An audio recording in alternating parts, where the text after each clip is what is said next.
नमस्ते सभी को। आप मुझे देख रहे हैं विजय शर्मा हिस्ट्री चैनल पर और हमने अपने ग्रामर के टॉपिक शुरू किए हुए हैं। आज हम करेंगे अपना नेक्स्ट टॉपिक जो रहेगा टेंस। बहुत ही इम्पोर्टेंट टॉपिक है और बहुत ही मेन टॉपिक है इंग्लिश ग्रामर का। इसके बिना इंग्लिश को समझना और इंग्लिश की ग्रामर को करना या इंग्लिश लिखना सब कुछ बहुत मुश्किल है अगर आपको टेंस अच्छे से नहीं आता है। तो टेंस को सीखने के लिए सबसे पहले पता होना चाहिए कि इसके 3 मेन पार्ट होते हैं, जैसे प्रेजेंट, पास्ट और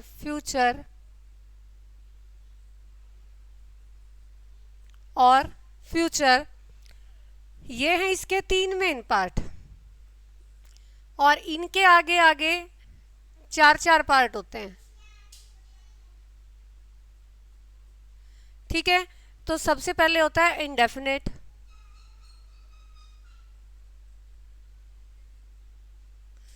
ये प्रेजेंट का है। ये है कंटिन्यूअस। अगला रहेगा परफेक्ट और उससे अगला रहेगा परफेक्ट कंटिन्यूअस।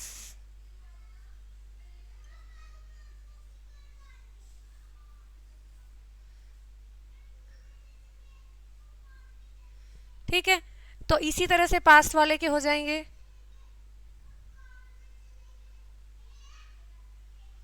तो past indefinite, past continuous, past perfect और पास्ट परफेक्ट कंटिन्यूअस। इसी तरह से फ्यूचर के future indefinite, future continuous, future perfect और फ्यूचर परफेक्ट कंटिन्यूअस। तो कितने पार्ट हो गए टोटल? 12 पार्ट्स। मतलब 12 इसके क्या रहेंगे? सब पार्ट रहेंगे। आगे करते हैं। इसमें सबसे पहला हमारा जो पार्ट रहेगा वो इंडेफिनेट का रहेगा, प्रेजेंट इंडेफिनेट का। कि प्रेजेंट इंडेफिनेट में स्ट्रक्चर क्या बनता है और किन किन कंडीशन में, मतलब हमें कैसे पता चले कि यहाँ प्रेजेंट इंडेफिनेट लगेगा, तो किन किन कंडीशन में लगेगा प्रेजेंट इंडेफिनेट, वो सीखते हैं अभी।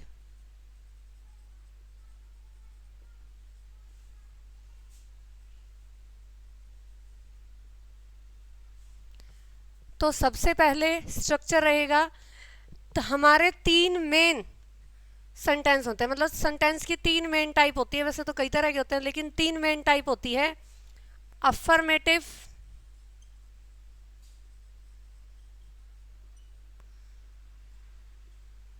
नेगेटिव और इंटेरोगेटिव। ये 3 मेन टाइप होती है सेंटेंस की। तो जो अफर्मेटिव है वो होती है हमारी सेंटेंस की पॉजिटिव सेंस, मतलब जिसमें पॉजिटिव सेंटेंस आता है, जिसमें नेगेटिव मतलब नॉट या नेवर जैसे नहीं वर्ड हम यूज़ करते। और इंटेरोगेटिव वो होता है जिसमें क्वेश्चन पूछे जाते हैं। मतलब ये सिंपल सेंटेंस होता है, इसको आप पॉजिटिव सेंटेंस भी बोल सकते हैं।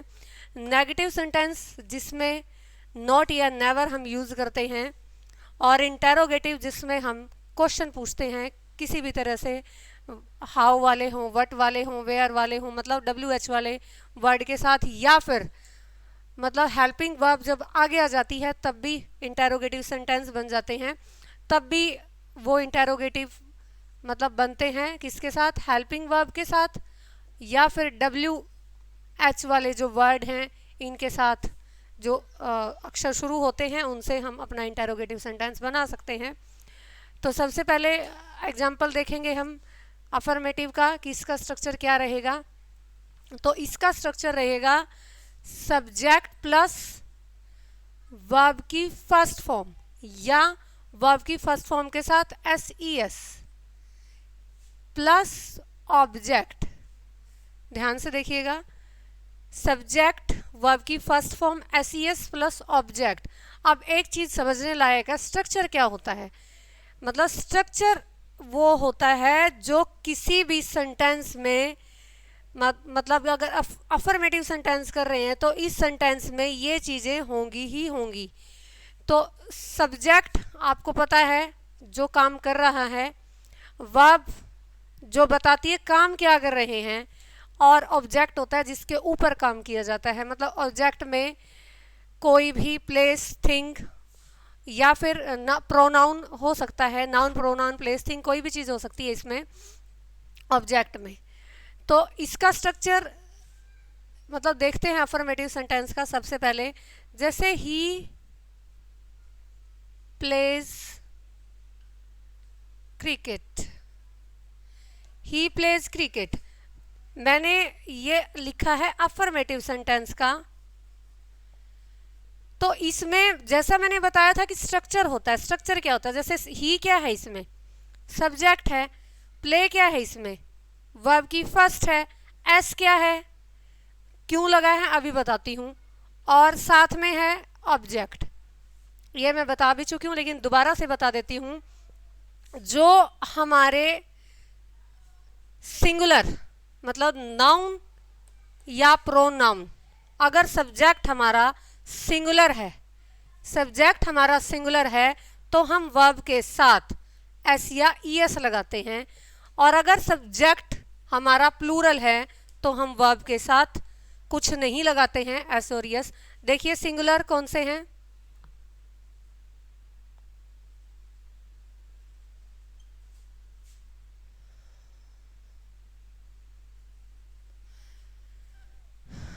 सिंगुलर नाउन देखते हैं। आई सिंगुलर है? नहीं, आई है तो सिंगुलर, लेकिन ये टेंस में फॉर्म लेता है प्लूरल, तो इसके साथ प्लूरल फॉर्म लगती है हमेशा। ये एक्सेप्शनल है। सिंगुलर रहेगा वी, ये है फर्स्ट पर्सन, आई और वी फर्स्ट पर्सन है। अब करते हैं सेकंड पर्सन। सेकंड पर्सन आपका रहेगा यू, ये लेता है प्लूरल फॉर्म। उसके बाद रहेगा थर्ड पर्सन। थर्ड पर्सन में आपके रहेंगे ही, शी, इट, तीनों ही मतलब सिंगुलर हैं और दे थर्ड पर्सन में प्लूरल फॉर्म अपने साथ लेता है। और किसके साथ लगता है? जैसे कोई भी प्रॉपर नाउन, मतलब प्रॉपर नाउन क्या होता है? सिंगुलर होता है। ठीक है, इनके ये काउंट होते हैं हमारे सिंगुलर सब्जेक्ट, और इनके साथ हमेशा एस या ई एस लगता है। मतलब वो डिपेंड करता है वर्ड के ऊपर कि वो अपने साथ एस ले रहा है, ई एस ले रहा है। जैसे यहाँ इसने अपने साथ एस लिया है, लेकिन एक वर्ड है गो, गो अपने साथ एस नहीं, गो अपने साथ ई एस लेता है, तो ये बनता है गो। मतलब वो वर्ड पे डिपेंड करता है कि अपने साथ एस ले रहा है या ई एस ले रहा है। तो ये था इसका स्ट्रक्चर। अब इसमें आगे और डीपली पढ़ते हैं।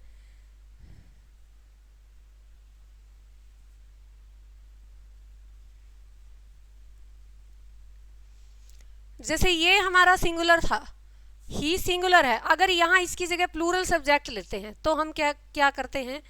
They play cricket, they play cricket. क्यों? क्योंकि दे क्या है? प्लूरल सब्जेक्ट है, और उसके अकॉर्डिंग हम मतलब वर्ब की फर्स्ट लगाते हैं। और इसको कैसे पहचानेंगे? ये मैंने छोटा सा सेंटेंस लिखा सिर्फ समझाने के लिए, लेकिन अगर एग्जाम में आपको मिलता है इस तरह का सेंटेंस, तो या तो यहाँ होगा डेली या वीकली। देखिए पहचान किस चीज़ से होगी? पहचान होगी पीछे वाले शब्दों से या कंडीशन से। तो फिलहाल तो ये हमें इसको समझना है कि स्ट्रक्चर क्या है, वर्ब की फर्स्ट फॉर्म और एस एस किसके साथ लगता है। फिर देखना है कि क्या चीज़ बताएंगी कि वर्ब की फर्स्ट लग रही है या मतलब सेकंड लग रही है या फिर आईएनजी लग रहा है। तो ये चीज़ बताती है। डेली या वीकली क्या है? डेली या वीकली शो कर रहे हैं हैबिट को। तो 5 कंडीशन है, ध्यान से सुनिएगा। 5 कंडीशन है जो इंडेफिनेट, प्रेजेंट इंडेफिनेट को डिनोट करती हैं। सबसे पहली कंडीशन है हैबिट, सबसे पहली कंडीशन है हैबिट। दूसरी कंडीशन है प्रोवर्ब, मतलब कोई भी आपकी कहावत। तीसरी कंडीशन रहेगी यूनिवर्सल ट्रुथ। चौथी कंडीशन रहेगी फैक्चुअल ट्रुथ। इससे अगली रहेगी साइंटिफिक ट्रुथ। तो इन कंडीशंस में जब भी कोई सेंटेंस आता है तो उसमें हमेशा प्रेजेंट इंडेफिनेट ही आता है, वो वर्ब जिसको हम कहते हैं वर्ब की फर्स्ट या एस वो इसमें फिल होती है। तो ये था हमारा अफर्मेटिव का एग्जाम्पल। नेक्स्ट एग्जाम्पल करते हैं नेगेटिव का, इसी में करवा देते हैं। जैसे इसी का नेगेटिव बनाते हैं तो he does not play cricket. देखिए अब मैंने इसमें थोड़ा सा चेंज किया है, अब मैंने यहाँ लगाया डज। तो डज क्यों लगाया वो बताती हूँ। नेगेटिव का जो स्ट्रक्चर होता है जिसमें सब्जेक्ट के साथ डू डज प्लस वर्ब की first plus object, sorry do does plus not plus verb की फर्स्ट प्लस ऑब्जेक्ट। तो इसमें डू डज क्यों लगाते हैं वो देखते हैं। जो आपका नेगेटिव है सेंटेंस उसमें हम लगाते हैं नॉट, और नॉट जस्ट सब्जेक्ट के बाद यूज नहीं हो सकता, इसलिए हम बीच में हेल्पिंग वर्ब लगाते हैं। बीच में हमने क्या लगाया यहाँ पे डू या डज। तो डू क्या है वर्ब की फर्स्ट है और डज क्या है वर्ब की फर्स्ट के साथ ईएस लगता है। तो ये क्या है हमने एज ए हेल्पिंग वर्ब यहाँ यूज कर ली, क्योंकि जो आपका प्रेजेंट इंडेफिनेट का मतलब सेंटेंस होते हैं स्ट्रक्चर होता है उसमें हेल्पिंग वर्ब आपको दी नहीं होती है। कब? जब आपको ब्लैंक दिया हो या पूछी जाए आपसे वर्ब, स्पेशली अगर आपसे वर्ब पूछी जाए, मतलब ब्लैंक दिया है कि आपको भरनी है इसमें वर्ब कौन सी आएगी, 4 ऑप्शन दिए हैं, तो आपको उसमें ना तो डू डज मिलेगा, ना वर्ब की फर्स्ट, ना वर्ब की फर्स्ट के साथ एस, आपको सिर्फ मतलब 4 ऑप्शन दिए जाएंगे। आपको छांटना होगा कि प्रेजेंट इंडेफिनेट में हम लगाते क्या हैं, वर्ब के साथ क्या लगाते हैं, नेगेटिव में हम क्या लगाते हैं, वो चीज़ इसमें देखनी होती है। तो डू डज इसके साथ लगते हैं, इसलिए मैंने यहाँ पर ही के साथ डज लगाया, क्योंकि सब्जेक्ट के जस्ट बाद हम नॉट यूज नहीं करते हैं। रूल वही रहेगा कि अगर सिंगुलर है तो हम डज लगाते हैं, और अगर प्लूरल है तो हम रूट मतलब वर्ब की फर्स्ट ही लगाते हैं, डू लगाते हैं। जैसे यहाँ he does not play cricket है तो ही के अकॉर्डिंग डज आया, लेकिन अगर यहाँ दे हो तो दे के अकॉर्डिंग हम क्या करेंगे, दे के अकॉर्डिंग हम क्या करेंगे, they do not play cricket. ये था नेगेटिव और ये था अफर्मेटिव सेंटेंस। अब देखिए इसका इंटेरोगेटिव, उसके बाद समझते हैं कि किस तरह से आपको मिलेगा ये एग्जाम में। इंटेरोगेटिव वाले में अभी मैंने बताया भी था कि जरूरी नहीं है कि WH वाले मतलब वर्ड ही हो। जब हमारी हेल्पिंग वर्ब जो होती है वो आगे आ जाती है सब्जेक्ट से पहले, तो इंटेरोगेटिव बन जाता है। जैसे इसमें क्या है, इंडेफिनेट में क्या है, डू डज आगे रहेगी प्लस सब्जेक्ट प्लस वर्ब की फर्स्ट प्लस ऑब्जेक्ट और क्वेश्चन मार्क। एक चीज जो समझाने लायक है वो ये है कि यहां पर और यहां पर ध्यान से देखिए, मैंने सिर्फ रूट फॉर्म लगाई है, वर्ब की फर्स्ट लगाई है। कारण क्या है वो बताती हूं। जब एक बार रूल आगे लग चुका है, मतलब एस या वर्ब की रूट फॉर्म जब आप आगे लगा चुके हैं तो बार बार उसको नहीं लगाते, तो बाद में हम सिर्फ वर्ब की फर्स्ट ही लगाएंगे। इसमें भी, नेगेटिव में भी और इंटेरोगेटिव में भी, इसमें भी हम मतलब डू या डज अकॉर्डिंग टू सब्जेक्ट लगा चुके होते हैं, तो बाद में हम दोबारा से वो फॉर्मूला नहीं लगाते, तो बाद में हम इसके बाद क्या लगाते हैं, वर्ब की फर्स्ट। ये मैंने आपको क्यों बताया है, क्योंकि ये क्वेश्चन एरर में आ सकता है। आज जैसे आपसे पूछ लिया he does not pledge cricket, तो यहां पर पूछ लिया कि एरर कहाँ है, तो आपको दिख रहा होगा एरर तो कहीं नहीं है, लेकिन यहां डज अगर लग गया तो यहां ऐसा नहीं लगेगा, यहां है एरर। समझ आया? तो यहाँ एरर में क्वेश्चन आ सकता है यहां से आपको। ठीक है, ये था आपका एरर टाइप की कैसे आ सकता है। अब करते हैं इंटेरोगेटिव के एग्जाम्पल। जैसे इसी का कर लेते हैं, डज ही, मतलब सब्जेक्ट बाद में, हेल्पिंग वर्ब पहले, डज ही प्ले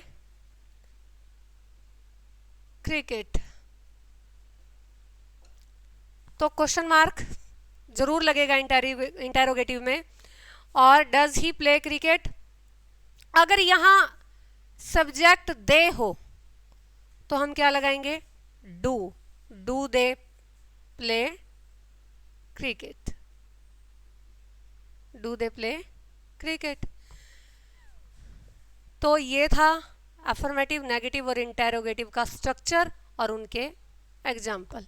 अब जो समझने लायक चीजें हैं इसकी, ये तो था सिर्फ स्ट्रक्चर जो मैंने आपको समझाया कि इस तरह से सेंटेंस कोई भी बने, इसमें इसमें और इसमें, तो इस तरह से बनेंगे। अब देखते हैं कि लगेगा कैसे, कैसे पता चलेगा कि इसमें इंडेफिनेट का जो प्रेजेंट है वही लगाना है। देखिए हैबिट क्या होती है, हैबिट होती है जो काम बार बार रिपीट होते हैं नेचुरली, जिनको मतलब कोई एफर्ट नहीं लगाना पड़ता, उनमें बार बार नेचुरली रिपीट होने वाले कामों के साथ हम मतलब हैबिट वर्ड यूज़ करते हैं, उनको हैबिट बोलते हैं। और कुछ वर्ड हैं जो हम मतलब उनको दिखाने के लिए, हैबिट को दिखाने के लिए लगाते हैं। और ज़रूरी नहीं है हैबिट डेली की हो, हैबिट वीकली भी हो सकती है, हैबिट मंथली भी हो सकती है, हैबिट ईयरली भी हो सकती है और आवरली भी हो सकती है। अब डिपेंड करता है सेंटेंस के ऊपर कि हैबिट किस टाइप की है। देखिए जैसे ऑलवेज, कुछ वर्ड है ये, ऑलवेज है, जनरली है, ओकेजनली है, ऑफन है और डेली है, एवरी है। तो ये कुछ ऐसे वर्ड हैं, फ्रीक्वेंटली है,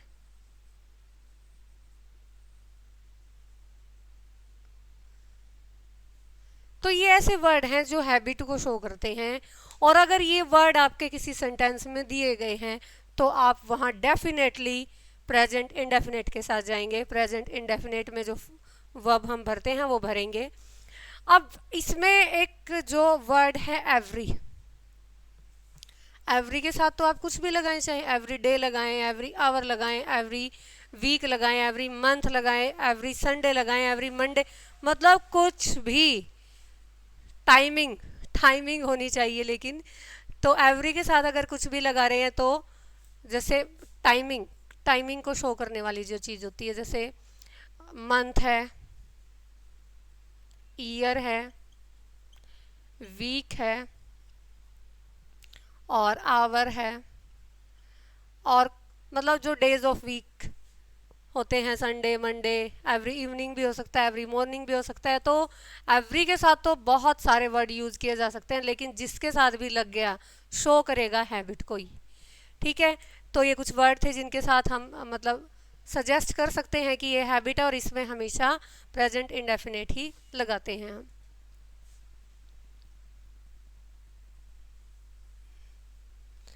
एग्जाम्पल देखते हैं इसका। जैसे my mother dash go to temple daily. आपको इस तरह से मतलब दे दिया और इसमें ब्लैंक दे दिया कि इसमें आप क्या भरेंगे, तो आप कंफ्यूज हो जाएंगे कि इसमें क्या भर सकते हैं। इसमें तो वेंट भी आ सकता है, इसमें तो विल गो भी आ सकता है, लेकिन ऐसे ही कुछ नहीं आता है, मतलब कंडीशंस होती हैं, वर्ड्स होते हैं। तो इसमें जो डेली है वो शो कर रहा है इनकी मदर की मतलब हर रोज की मंदिर जाने की आदत को। तो इसके अकॉर्डिंग हम यहाँ क्या लगाएंगे, इसके अकॉर्डिंग हम यहाँ लगाएंगे गोज। क्यों, माई मदर जो है आपका सब्जेक्ट जो है वो सिंगुलर है। दूसरा एग्जाम्पल करते हैं। जैसे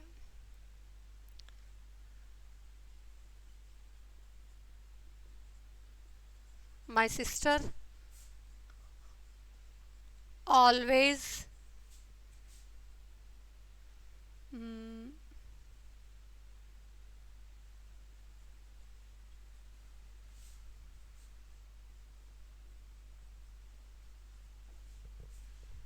कि मेरी बहन हमेशा हमें फूड सर्व करती है।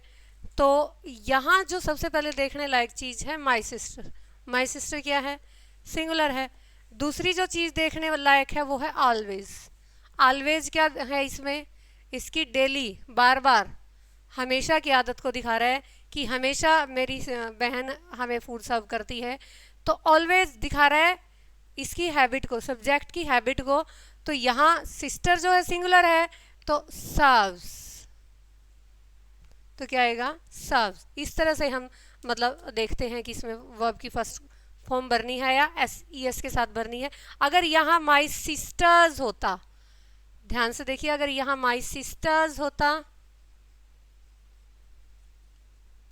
तो यहाँ पर सर्व ही आता ओनली, ऐसा नहीं लगता इसके साथ। तो ये चीज़ थी इसमें। और एग्जाम्पल देखते हैं।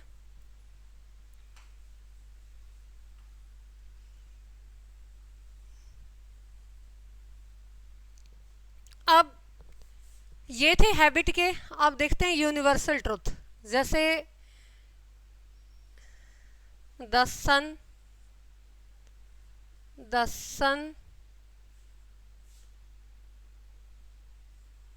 rises from the east।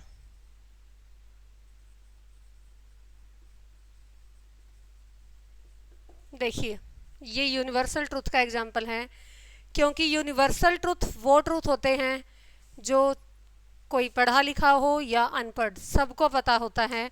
उनके लिए पढ़ाई की या नॉलेज की ज़रूरत नहीं होती, वो सार्वभौमिक होते हैं, सबको मालूम होते हैं। तो यहाँ मैंने राइजेस लगाया है। राइज ब्रैकेट में इसकी फॉर्म होती है, जैसे आपको मतलब जनरली मिलते हैं एग्जाम्पल। तो सन क्या है? सिंगुलर है, क्योंकि जो आपकी हेवनली बॉडीज़ हैं, सन है, अर्थ है, मून है, जितने भी आपके प्लैनेट हैं वो सिंगुलर है। तो इसके अकॉर्डिंग हमने यहाँ क्या लगाया? राइज के साथ एस लगा दिया। तो ये सेंटेंस दो तरह से इसमें मतलब फिल होएगा। एक तो सन के अकॉर्डिंग राइजेस फिल हो रहा है क्योंकि ये सिंगुलर है। दूसरी चीज़ जो देखने लायक है, राइजेस फिल हुआ क्यों? क्योंकि ये जो पूरा सेंटेंस है ये है आपका यूनिवर्सल ट्रुथ, जो सब जानते होते हैं। तो इसमें हम हमेशा यूनिवर्सल ट्रुथ में हम हमेशा प्रेजेंट इंडेफिनेट भरते हैं। दूसरा हमारा रहेगा, मैंने अभी बोला था साइंटिफिक ट्रुथ।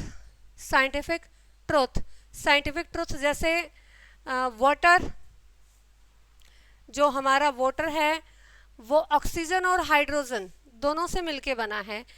तो ऑक्सीजन प्लस हाइड्रोजन से मिलके बना है वाटर।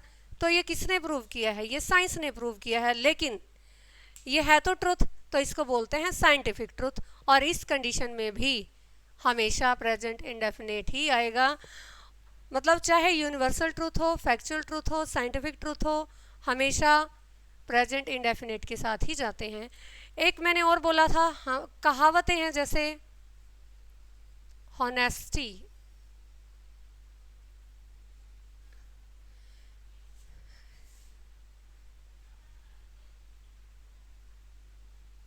आपको यहाँ मिलेगी फॉर्म बी, सीधी इज़ेमार वाजवर नहीं मिलेगी, यहाँ आपको फॉर्म मिलेगी बी।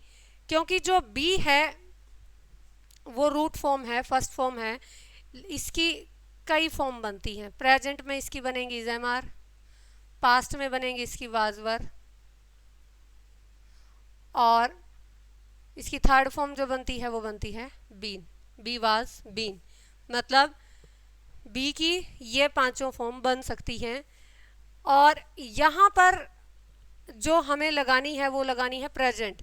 तो बी तो हम इसके साथ नहीं लगा सकते, तो इसकी प्रेजेंट में जो फॉर्म यूज़ कर सकते हैं इज़ एम आर में से, तो इसके साथ यहाँ लगाएंगे इज़।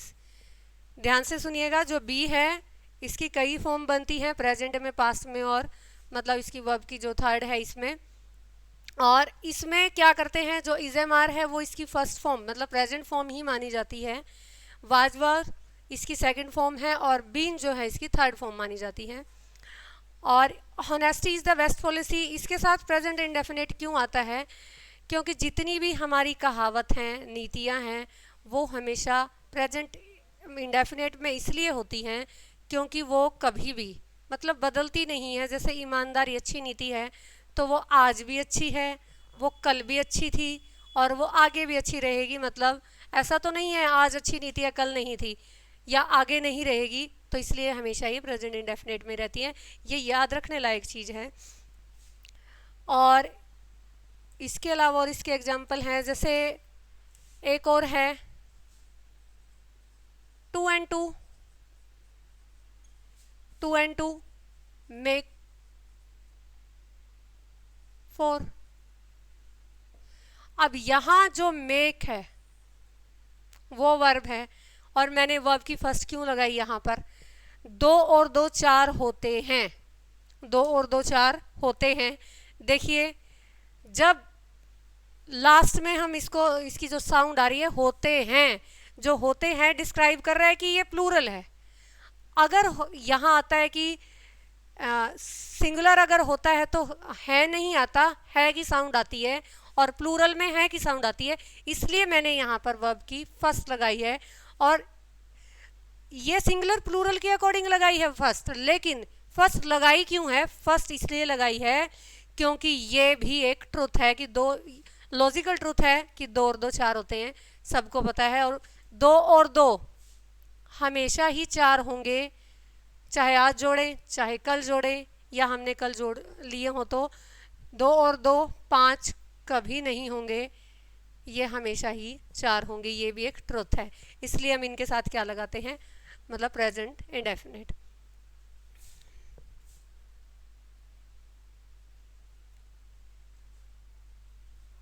आज के लिए जो हमने पार्ट किया है प्रेजेंट इंडेफिनिट का वो ही करेंगे हम, बाकी इसका जो नेक्स्ट पार्ट है पास्ट इंडेफिनिट का वो हम करेंगे कल।